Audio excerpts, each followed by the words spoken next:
नमस्कार। मैं एडवोकेट शर्मा। रहने में मैं बी वार्ड में हूँ, मस्जिद बंदर एरिया में। मैं आपको ये बताना चाहते वीडियो के द्वारा बताना चाहता हूँ कि हमारे बी वार्ड में किसी धांधली से इलीगल बिल्डिंग बन रही है, जिसके पीछे ना ही सिर्फ बीएमसी का हाथ है, ना ही सिर्फ पुलिस का हाथ है, बल्कि पीडब्ल्यूडी का सबसे बड़ा हाथ पीडब्ल्यूडी का है और बीएसटी का।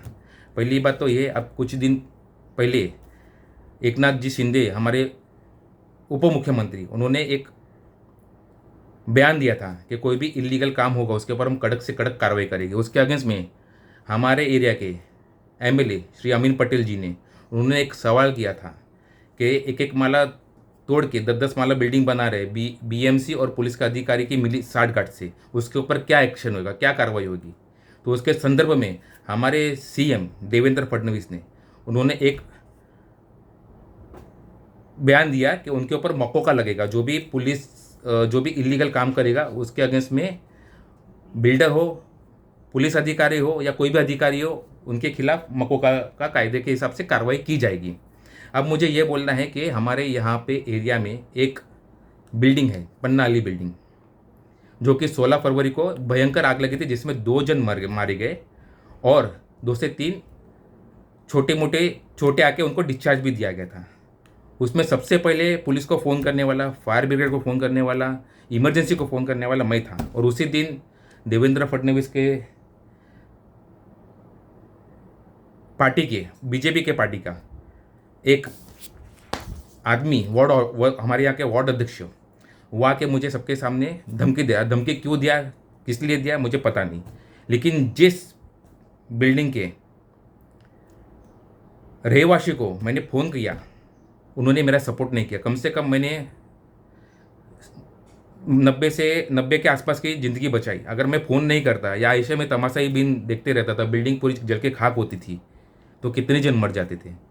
फिर मुझे पता चला कि बिल्डिंग इलीगल है। मैंने उसकी इंक्वायरी की, आरटीआई के दायरे से मैंने बीएमसी में लेटर डाला, तो बीएमसी के पास ऐसा कोई ये नहीं है। मैं और मेरी टीम आरटीआई डाली तो उनके पास ऐसा कोई ये नहीं है कि बिल्डिंग लीगल है। और वो बिल्डिंग के ऊपर सेक्शन 354 के ऊपर हाईकोर्ट में अभी याचिका दर्ज है, जिसमें वो स्टे लेके बैठे हैं। और वो अकेली बिल्डिंग नहीं है, हमारे एरिया में कम से कम दर्जनों बिल्डिंग है जिसकी कंप्लेंट मैंने किया हो इंक्वायरी निकालने के बाद। और पन्नाली की भी मैंने कंप्लेंट किया कि उधर इलेक्ट्रिसिटी सप्लाई कैसे आई, कौन से दस्तावेज दिए गए, सेल डेट रजिस्टर हुई कि नहीं, वो सेल डेट के रेवेन्यू दिए कि नहीं दिए। क्योंकि अभी हाल ही में कैग की रिपोर्ट आई है कि महाराष्ट्र कैग की रिपोर्ट के बहुत सारे रेवेन्यू लॉस हुए। अब कौन से क्षेत्र में लॉस हुए, वो मेन बात है। अब उसमें एक ये है कि हमने जब बीएसटी को लेटर दिया कि बाबा इनके पास इलेक्ट्रिसिटी में दस्तावेज क्या दिए, क्योंकि 1 मीटर लेने के लिए सेल डीड, एनओसी ये सब मांगा जाता है। तो पन्नाली में जब 2018 में बीएसटी ने इलेक्ट्रिसिटी सप्लाई के लिए कुछ ना कुछ तो दस्तावेज दिए रहे कि बिल्डिंग की मेन ओसी लगती है, बिल्डिंग का ऑक्यूपेशन सर्टिफिकेट लगता है, आईओडी लगती है, सीसी लगती है, वो दस्तावेज है कि नहीं। तो उसके वजह से हमने खाली बीएसटी में ये बताया गया कि हमारे पास कोई दस्तावेज नहीं है। और हमने अभी जो रिस्टोरेशन किया है पीडब्ल्यूडी के 90 दिन के क्राइटेरिया के ऊपर किया, कंडीशन डाला पीडब्ल्यूडी ने, उसके ऊपर से ये इलेक्ट्रिसिटी हमने सप्लाई की है। 90 दिन के बाद हम कार्रवाई के ऊपर कार्रवाई की हुई, वो दरमियान हमने एक लेटर डाला था, ऑब्जेक्शन लेटर, एक 4 दिन का लेटर है, जिसका मुझे पीडब्ल्यूडी ने रिप्लाई दिया कि उन्होंने एक बीएसटी के पास से अहवाल मांगा है कि जब मीटर लेने के, क्योंकि ये बिल्डिंग आती है हाई राइज बिल्डिंग में, ये मीटर लेने के लिए क्या क्या दस्तावेज दिए या पीडब्ल्यू के एनओसी लिए कि नहीं लिए। ये लेटर है 4 दिन का, जिसका बीएसटी ने अभी तक कोई उत्तर नहीं दिया, ना ही पीडब्ल्यूडी के पास से मुझे कोई जवाब आया है ये लेटर के संदर्भ में। उसके बाद में पीडब्ल्यूडी 7 तारीख को एक लेटर निकालते 90 डेज के लिए इलेक्ट्रिसिटी सप्लाई करने का। अब 90 डेज इलेक्ट्रिसिटी सप्लाई करने का कौन से क्राइटेरिया में आता है वो हमें पता नहीं।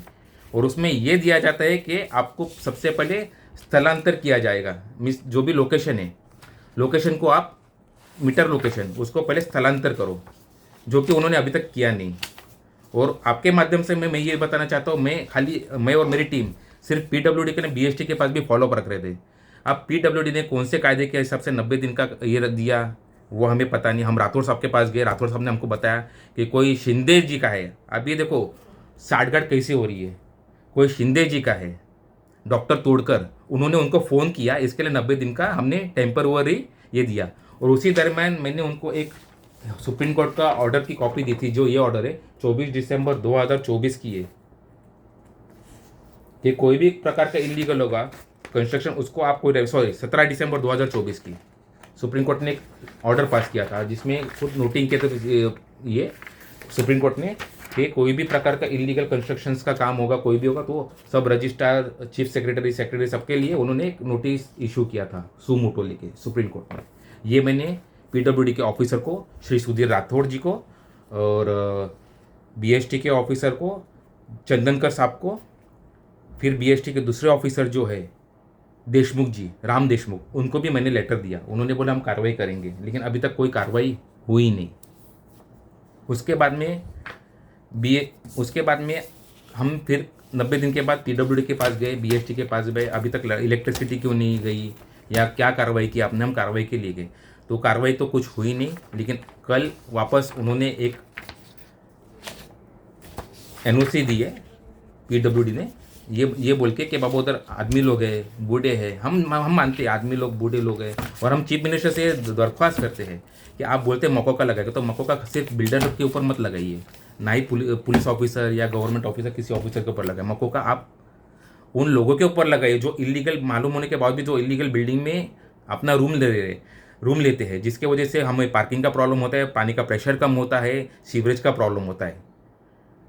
तो आप उनके ऊपर भी वही मकोका लगाइए, क्योंकि उनको जो पता है कि बिल्डिंग इलीगल है, तो रूम क्यों ले रहे हैं, जिनके वजह से जो लीगल बिल्डिंग में रहते हैं उनको परेशानी होती है। ये सब वोट बैंक है। और अभी कल ही पीडब्ल्यूडी ने एक लेटर इशू किया है कि हमने ह्यूमैनिटी ग्राउंड के ऊपर दिया है कि उधर बुजुर्ग है, उधर बच्चे हैं, हम मानते हैं बुजुर्ग बच्चे के हिसाब से हम भी मानते हैं कि उनका कोई दोष नहीं है, और उनका कोई दोष नहीं, और उनका कोई तकलीफ भी नहीं, वो बेचारे हालत के मारे। पहले वो कोई उनमें से कोई जन 10 केशवजी नायकर रोड में रहते थे, जिनकी बिल्डिंग शुरूरकर साहब ने तोड़ दी थी, इलीगल थी, उनको किसको आधे जन को यहाँ पे रिहेबिलिट किए, कोई नागपाड़े से आए बिल्डिंग टूटने के बाद। और ये 17 तारीख का लेटर है, जिसमें सुधीर राठौड़ जी मेरे 4 तारीख का जो लेटर है, जो उन्होंने बीएसटी को लिखे थे, जो उन्होंने एक एड्रेस मुझे भी किए थे, वो इसमें किधर भी उल्लेख नहीं किए कि हमने बीएसटी के पास से ये लेटर दिया था, बीएसटी के पास से हमने इन्फॉर्मेशन मंगाई थी, जो इन्फॉर्मेशन मिली नहीं, और अब दे रहे हम वापस से उनको एक टेम्पररी परमिशन दी है। अब टेम्पररी परमिशन इसके ऊपर मेरे ख्याल से यहाँ पे मैं जहाँ तक पढ़ रहा हूँ कोई पीरियड नहीं दिया है कि 7 दिन के लिए दिए है, 15 दिन के लिए दिए और 90 दिन के लिए दिए। इसका कारण क्या? और वो हमें ये बताते हैं कि हमको राहुल नार्वेकर जी, जो कि महाराष्ट्र विधानसभा के अध्यक्ष है और जो हमारी एरिया के भी एमएलए है, उनका कभी हवाल देते, कभी डॉक्टर तोड़कर का हवाल देते। बीएसटी में भी वही चलता है कि हमको ऊपर से फ़ोन है, हम जब पूछते ऊपर से फ़ोन है तो कोई रिकॉर्डिंग के ऊपर आने को तैयार नहीं है। तो इसका मतलब क्या है? और जब मैंने खुद अपने हिसाब से राहुल नार्वेकर जी के ऑफिस से इन्फॉर्मेशन निकाली तो उनको को तो कुछ पता ही नहीं है।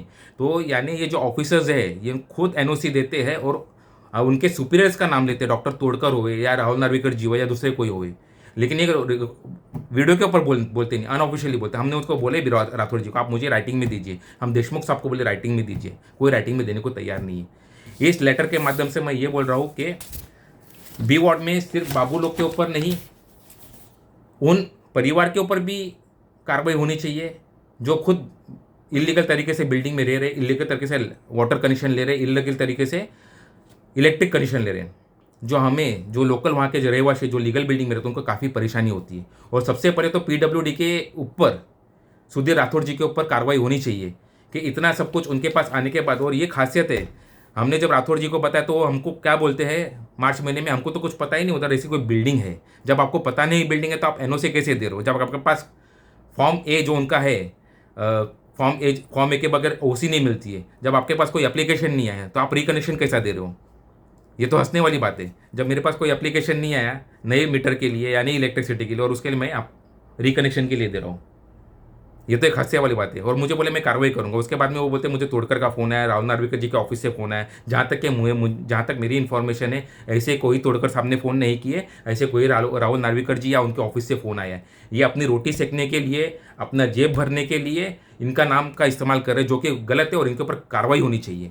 और मैं आपके माध्यम से ये कहना चाहता हूँ कि इनके ऊपर, खास करके सुधीर राठौड़ जी के ऊपर कड़क से कड़क कार्रवाई होनी चाहिए। अब मैं चीफ मिनिस्टर देवेंद्र फडणवीस, जो सार्वजनिक बांधकाम के मिनिस्टर है शिंदे जी, रेवेन्यू मिनिस्टर है अजीत दादा पवार जी, उनसे मैं ये दरख्वास्त करता हूँ, सबसे पहले इनकी इंक्वायरी कीजिए। ये सुधीर राठौड़ जी ये कैसे उनको परमिशन दे रहे हैं, जबकि कायदे में ऐसे कोई तरतूत नहीं है कि इनको इलेक्ट्रिसिटी टेम्पोररी देना चाहिए, परमानेंट देना चाहिए, जबकि आपके पास पहले कोई एप्लीकेशन आया ही नहीं है मीटर के लिए, नई मीटर के लिए, तो आप रिकनेक्शन के लिए कैसे दे सकते हैं? और ये हाई राइज बिल्डिंग है, ना कि फायर की एनओसी है, ना कुछ एनओसी है, और ऐसे धांधली से कैसे बिल्डिंग बन रही है? बस आपके माध्यम से मैं ये बोलना चाहता हूँ कि इनके ऊपर कड़क से कड़क कार्रवाई होनी चाहिए। जो भी उधर फैमिली है, फैमिली को स्थलांतर कर कोई दूसरे इसके ऊपर बिल्डिंग जो है 3 माली की अगर बिल्डिंग बनते हो तो 3 माली बिल्डिंग आप बनाइए वो जगह पे, उससे कुछ ये नहीं है। क्योंकि अगर मैं वो बिल्डिंग को, पन्नाली बिल्डिंग को, अगर मैं लैंडलॉर्ड को और उनके रहवासी को अगर मैं फ़ोन नहीं करता, फायर ब्रिगेड को फ़ोन नहीं करता, ग्राउंड फ्लोर से लेकर 3rd फ्लोर तक प्लास्टिक का गोडाउन है, अगर एक भी प्लास्टिक का गोडाउन में आग लगती या एक भी सिलेंडर फटता तो अंसारी हाइट जैसे हाल हो जाती थी, कितने जन मरते थे। और उसके सामने ही हमारा बिल्डिंग है, तो हमारी बिल्डिंग को भी परेशानी होती थी। आपके माध्यम से मैं चीफ मिनिस्टर से दरख्वास्त करता हूँ, मैं उप मुख्यमंत्री होम डिपार्टमेंट से मैं दरख्वास्त करता हूँ, मैं अजीत दादा पवार से दरख्वास्त करता हूँ, इनके ऊपर कड़क से कड़क कार्रवाई होनी चाहिए। और ऐसा नहीं है कि मैंने इनको लेटर नहीं लिखा, हमारी टीम ने Ashwini Joshi madam, police commissioner, सबको लेटर लिखा, लेकिन अभी तक कोई कार्रवाई नहीं हुई है। ये कार्रवाई नहीं करने का कारण क्या? मैं आपसे खाली ये दरख्वास्त करता हूँ, आप इनके ऊपर कड़क से कड़क इंक्वायरी कीजिए, कड़क से कड़क इनके ऊपर कार्रवाई, कठोर कार्रवाई कीजिए। अगर कचरा साफ करना है तो पहले नीचे से साफ कीजिए, फिर तो हम बोल सकते हैं कि सबका साथ और भारत का विकास। यहाँ पे सबका साथ भारत का विकास नहीं हो रहा है, यहाँ पे सिर्फ मेरा साथ बाबू का विकास ये हो रहा है। आपके माध्यम से मैं ये कहना चाहता हूँ कि जित हो सके तो ये वीडियो को शेयर कीजिए, ज़्यादा से ज़्यादा शेयर कीजिए, ताकि सीएम, हमारे पीएम तक ये वीडियो पहुँचे और कोई ना कोई कठोर कार्रवाई होए इलीगल कंस्ट्रक्शंस के ऊपर। बस मैं ये दरख्वास्त करना चाहता हूँ। जय हिंद, जय महाराष्ट्र।